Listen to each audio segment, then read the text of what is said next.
Bona tarda a tots i totes. En unes festes excepcionals, com dèiem, han de passar coses excepcionals.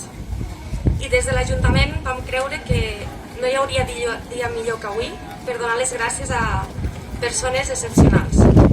A dos equips sense els quals aquests mesos no haurien estat el mateix. Persones que voluntàriament i de seguida no van dubtar en posar-se a disposició de la resta de veïns.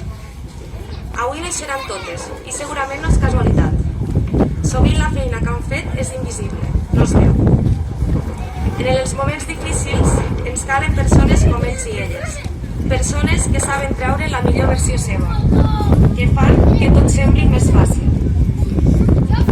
Aquests dos equips són el grup de voluntariat de Tivissa Solidària i el grup de costura solidària. Un total de 44 persones. Uns, com deia la Montse, han estat portant comandes a qui no podia sortir de casa aquests dies. I les altres que han cosit fora les 4.000 mascaretes si no les hem passat ja de llarg. Però el més important de tot és que han fet que aquelles persones que estaven soles no se sentiguessin soles. I la reflexió d'aquests dies que sovint ens fem, sovint pensem si de tot això ne sortirem millors. I amb persones com vosaltres tens la certesa de que sí, de que tot anirà bé. Moltes gràcies.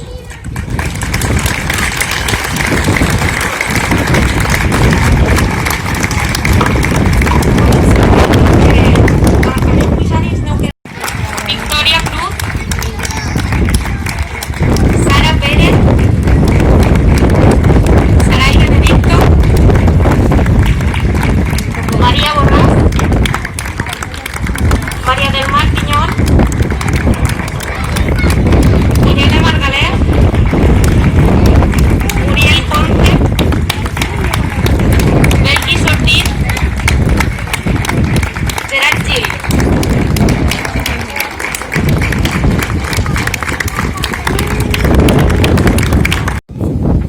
També els va entrega d'un petit detall.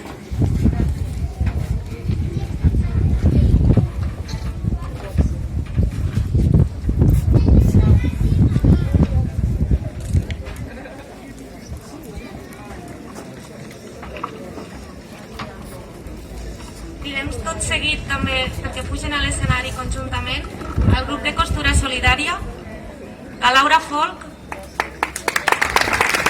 Elena